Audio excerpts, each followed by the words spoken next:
didn't know whose hands were guiding me anymore. One at my throat, one at my hips, another tangled in my hair, all moving in rhythm I hadn't learned, but somehow followed.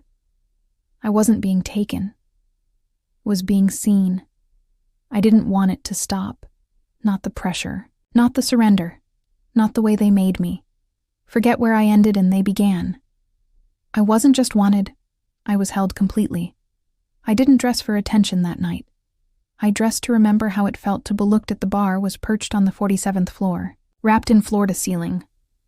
Windows that turned the skyline of Chicago into a soft constellation of lights. The music was low, moody jazz, with a hint of saxophone that seemed to melt into the candlelight. I had chosen a red silk dress fitted not tight, with a low back and a slit that whispered, rather than shouted, it wasn't for anyone else, it was form. And yet the moment I stepped into the room, I felt it a gaze. I didn't turn right away. I ordered a drink first, neat bourbon, no ice, the kind of choice that told a very specific story.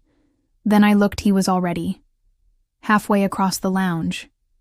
Tall, broad salt and pepper hair, a tailored navy blazer, dark denim, and that quiet kind of confidence men don't wear unless they've had time to earn it. He waited until the bartender walked away before approaching you, drinking alone, tonight. His voice was deep, smooth, the kind of voice that didn't second-guess itself. I turned slightly, finding him, already beside me, close enough that I caught the faint scent of whiskey and cologne, warm leather, and something darker underneath. I didn't smile right away, just lifted my glass and answered softly, not anymore, I guess. He smirked. Not a grin, not playful. Just a knowing curve of his mouth, like he appreciated how I played along. That's a shame, he said, nodding toward my empty glass. Because I was about to buy you another. You still can, I replied, tilting my head. But I should warn you, I don't usually stick around long. His gaze darkened just slightly, like he liked that answer more than he should have. Neither do I. No games, no small talk, just two people with unspoken agreement, the kind that hums between glances, the kind you don't manufacture, you just recognize. When I leaned in ever so slightly, my dress shifted with me. His eyes flicked downward just once. Just enough. Your place? I asked, not breaking eye contact. He finished his drink in one smooth motion, set the glass down, and said simply, let's go. By the time we reached the lobby, his hand was already resting gently against the small of my back. Not possessive, but directional, a suggestion. I had no intention of resisting.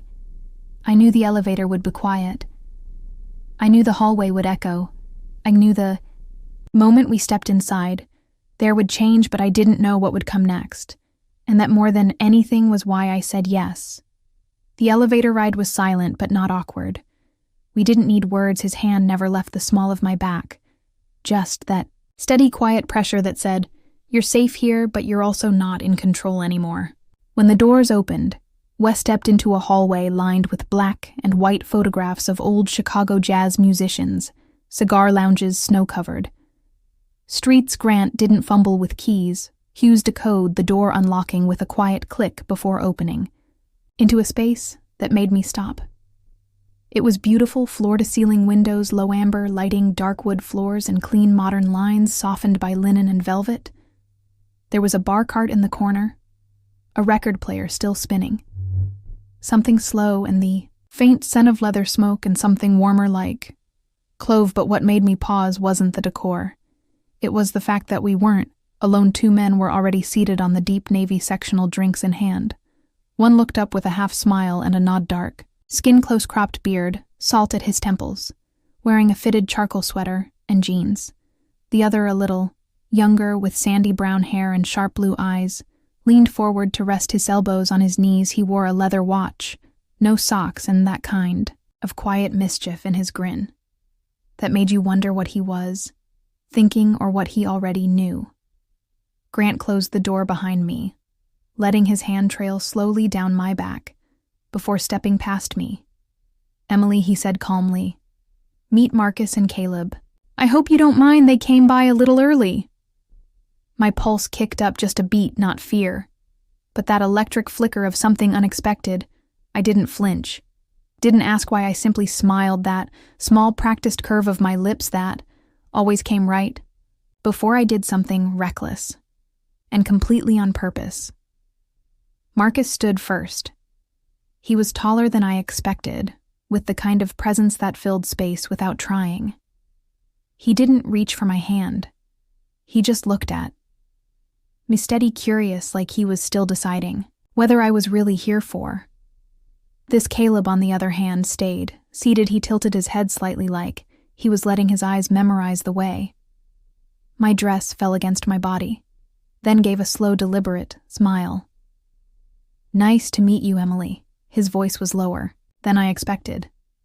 Easy, smooth, dangerous in the kind of way that didn't threaten, just dared. I looked at Grant. My brow lifted. "You didn't mention company." He stepped behind me close enough that I could feel the heat of him at my back. His lips brushed my ear as he whispered, "I wasn't sure you'd stay long enough to meet them." A beat passed. Then I took a step forward and another. And then I sat, not beside anyone, but squarely on the arm of the couch. One leg crossed over the other, giving them just enough to see the slit in my dress curve higher. So I said softly, "Should I pour myself a drink, or is one of you going to take care of that for me?" Grant chuckled behind me. Marcus smiled, for real this time, and Caleb, eyes still in mine, reached for the bottle of bourbon. "We'll take care of everything," he said, and something in the way he said it made me shiver. The bourbon tasted like warmth and intention. Caleb poured it slowly, the amber liquid catching the light as he handed me the glass with a look that said, "I'm watching everything you do." I took it without a word, brought it to my lips and sipped slowly, letting them all see the way my throat moved, the way I didn't look away. I wasn't nervous, not really.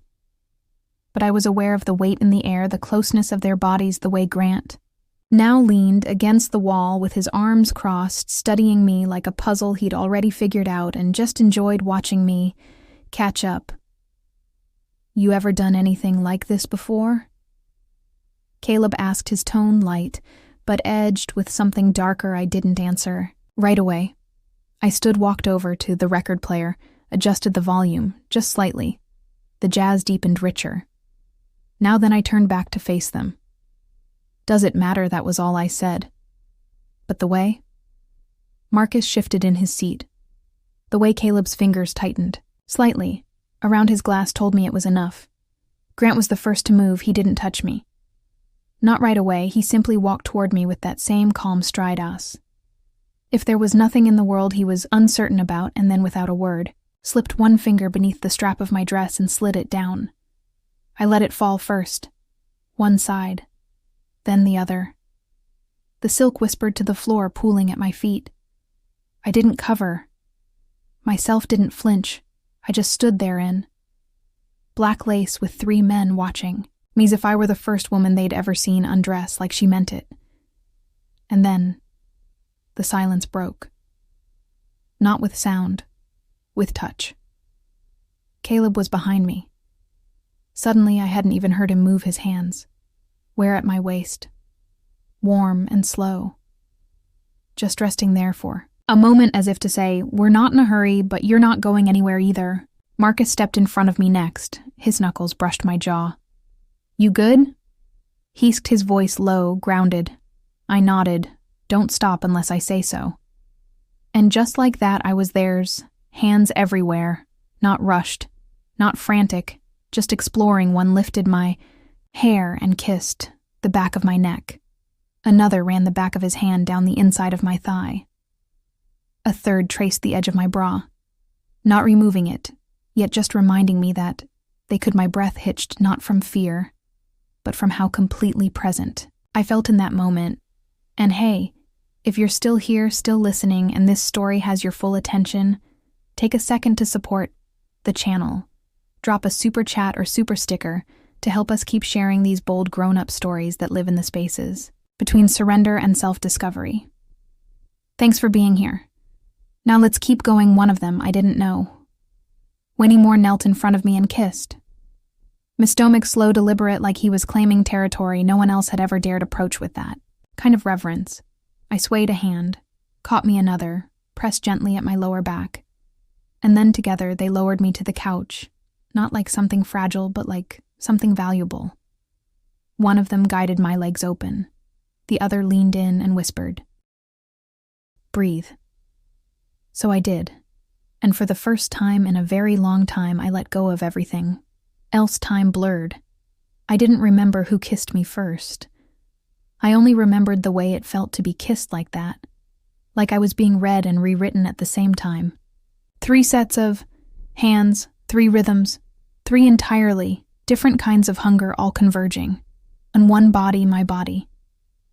Marcus moved with slow precision, the kind of man who took his time, who explored every inch like he was tasting wine and cataloging the notes. Caleb was playful, but focused. His touch teasing, but purposeful, like he knew exactly how far to push me, before pulling back just to hear what kind of sound I'd make when he let go again. And Grant didn't need to move fast. His presence alone undid me every time he whispered something against my ear, a simple stay open, or don't hide from it. My spine lit up. They didn't rush. They moved around each other like a choreography I had never been taught. But somehow my body followed. Instinctively, when one stepped away, the next was already there, slipping into the rhythm, seamlessly touching me in a way that made me forget where one man ended and the next began. I was passed between. Them not tossed, not used, but shared like something precious and electric. Something no one wanted to let go of too soon. At one point, I was on my back, Marcus holding my wrists above my head, while Caleb's mouth found places I didn't know were that sensitive. Then I was turned, lifted, straddling Grant as he watched me fall apart in his lap, his hands steady at my waist, his voice. The only thing keeping me tethered to earth, and when they finally moved together, 2 sets of hands on my hips, a third at my throat, guiding, grounding, taking. I didn't resist. I arched, I gasped. I gave them everything, every sound, every tremor, every permission I had ever denied myself. They didn't speak much, but when they did, it wasn't to each other. It was to me, good girl, just like that. Lead us, have you, and I did. Completely stopped, thinking, stopped counting, stopped, questioning whether this made miraculous or radiant. I just felt the weight of them, felt the stretch and the pressure, felt the pleasure compound with every passing second, until my body didn't just come undone, it came alive. And when I shattered, not once but again and again, they didn't stop. They held me, moved with me, built something inside me I didn't know I was still capable of. Holding by the time the last wave hit, I was barely upright. My legs trembled, my skin slick with sweat, my breath shallow and ragged, but my eyes were wide open, clear awake. Grant brushed a damp strand of hair from my forehead and murmured something soft. I barely heard, "You didn't break," and I didn't. I melted, I fractured. I opened, but I did not break. Not even close, I didn't. Remember falling asleep, only the weight of a warm blanket over bare skin, the faint scent of sweat, cedar and bourbon, and somewhere in the haze, between pleasure and sleep, the quiet sound of water running. Maybe a shower, maybe just someone washing their hands in the dark. When I opened my eyes, the sun was just beginning to spill through, the windows casting long golden lines across the concrete floor. The air was still heavy with what had happened the night before. My body ached in the best way, like I'd run a marathon barefoot and smiling. I stretched slowly, every movement, bringing back flashes of Mouthshan's voices. And then I saw him, Grant, already awake, already dressed, leaning against the kitchen counter with 2 mugs of coffee in hand. "You sleep like someone who survived something," he said, voice low and calm, that familiar glint of amusement in his eyes. I sat up, pulling the blanket around me, and offered a soft smile that tasted like morning and memory. I think I did. He walked over, handed me one of the mugs, and sat on the edge of the bed, not too close, just enough to make sure I didn't think the night was a transaction, that this moment mattered too. I wasn't going to say anything, he said after a sip, but the guys had a good time. I raised a brow, the heat of the mug warming my fingers. I think that was obvious. He chuckled, took another drink, then glanced toward the hallway where I imagined Marcus and Caleb were still asleep. Or maybe already gone. I didn't ask, I didn't need. To know you don't have to leave yet, he said, more of a suggestion than an offer. We're doing something again. Tonight just cards, drinks, conversations. Aim place, no pressure. I tilted my head, amused cards. Grant shrugged with the option for a rematch. I laughed. The sound, surprising me with how genuine it felt. You really think I'd stay for round 2? He didn't flinch. I think you're curious. Enough to consider it, and he wasn't wrong. There was something about the way. He said it, not pushing, not baiting, just letting the invitation float between us, warm and open. I sipped my coffee slowly, thinking I'd say no. That last night was enough that I'd leave with a memory, note a sequel. But instead, I stood, walked across the floor, barefoot, picked up my dress from where it had fallen like a silk confession, and tossed it back onto the chair. I'll shower first, I said, not looking back. But you're making breakfast. Grant smiled slow and deep and leaned back on his palms. I make a mean frittata. Good, I said, disappearing into the bathroom because I'm starving. The smell of coffee lingered longer than it should have. So did the faint imprint of Grant's fingers on my waist, the echo of Marcus' laughter somewhere down the hallway, and the way Caleb had looked at me before, leaving not like someone who had taken something, but like someone who'd been given a glimpse of something rare, and still wasn't sure it was real. We didn't talk much that day. We didn't need to. Grant made good on his frittata, promise eggs with goat cheese, roasted tomatoes, crisp pancetta.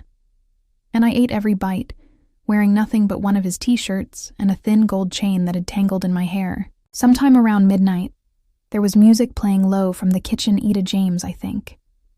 And sunlight spilled across the room in warm slices, like the universe had paused to give us. This stillness, this small breath between everything that had already happened and everything we knew might happen again. By noon, I was still there. Not because I had nowhere else to be. Not because I was afraid to leave. But because for the first time in a very long time, I felt like I had arrived. Not in someone's bed, not in someone's fantasy, but in my own skin. And maybe that's what surprised me most, that the most intimate part of all this wasn't the hands or the mouths or the moments. My body had no idea where it ended, and someone else began. It was the way I felt after. Steady, clear scene. There's something that happens when you let yourself be wanted without apology. Not for performance, not for validation.